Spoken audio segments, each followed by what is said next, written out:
ये सारे गायब हो जाएंगे।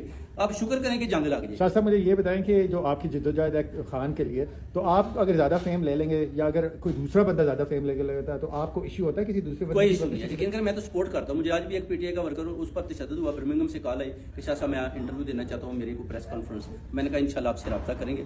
यहाँ पे तशद्दुद हुआ उधर पाकिस्तान में, उधर अपनी वाइफ के साथ भाग कर आया, गले पर उसके कुछ चोरी भी उन्होंने तशद्दुद के दरमियान मारी। अच्छा, ओवरसीज पाकिस्तानी था वो?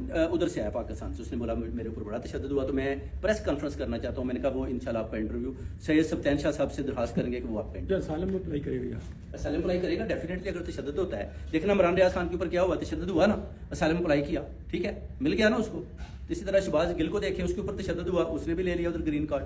तो जब तशद्दुद होता है तो फिर उन्होंने इधर रहना तो है ना। देखे ना, हमारे पास तो पहले पासपोर्ट है, हमें तो जरूरत नहीं है, मगर जो लोग हैं उनको तो चाहिए ना, जो उधर से भाग कर आते हैं, उन्हें रोटी तो खानी है ना, क्या करें फिर, किधर जाए। तो यहाँ पे ये जो पीटीआई के लोगों के ऊपर हमले हो रहे हैं, इसके बारे में क्या कहते हैं? जो शहजाद अकबर के ऊपर हमला हो जाता है, 3 मरतबा हो चुका है, आप क्या समझते हैं? देखिए जी, उन्होंने बोला कि मेरे ऊपर हमला हो गया, मगर मैं भी तो इधर, हमला तो मेरे ऊपर भी होना चाहिए। मेरे ऊपर तो कोई हमला नहीं कर रहा। आज भी देख लें, सारी नून लीग इधर बैठी है, मैं आया नहीं इधर, मेरे ऊपर तो कोई हमला नहीं कर रहा है। इनके ऊपर हमला हो रहा है तो अल्लाह जानता है और ये जानते हैं। अगर सही हमला को कर रहा है तो फिर उसके प्रूफ होने चाहिए, पुलिस बताए। लेकिन वो तो कह रहे हैं स्कॉटलैंड यार्ड इसकी इन्वेस्टिगेशन स्कॉटलैंड यार्ड तो देखे, मरियम नवाज की भी इन्वेस्टिगेशन कर रही है, को पकड़ी तो नहीं ना उन्होंने, इन्वेस्टिगेशन तो चलती रहती है। मुझे भी बोला आपको पुलिस की गाड़ी दे देते, आपके घर के बाहर खड़ी रही, मैंने उसको नहीं एक्सेप्ट किया। मैंने कहा जी नहीं, जब को हमला करेगा तो फिर अगर मुझे वाकई मैंने देखा कि मेरा जीना मुश्किल हो गया तो मैं इंशाल्लाह आपसे रब्ता करूंगा। लेकिन शाह साहब हर कोई आपकी तरह बहादुर तो नहीं होता ना, आपका बैकग्राउंड गुजरात और सब कुछ है, हमें पता है आपके पास्ट का, तो दूसरे बंदे को अपनी सिक्योरिटी की थोड़ी परवाह। फिर अगर जान की इतनी परवाह है तो फिर इन मामला में आना भी नहीं चाहिए लोगों को। घर में बैठे आराम से, अगर जरूरत नहीं है ना, मुआसबा नहीं कर सकते किसी का, तो फिर इनको घर में बैठना चाहिए। इनका सियासत है या खान से कोई तलक नहीं है। फिर खान के साथ खड़ा होना है तो फिर पूरा कफन बन के खड़ा होना है और हर जगह पर अपने खड़ा होना और आवाज बुलंद करनी है, फिर बात बनेगी। वैसे कुछ नहीं। बहुत शुक्रिया। हाँ जी।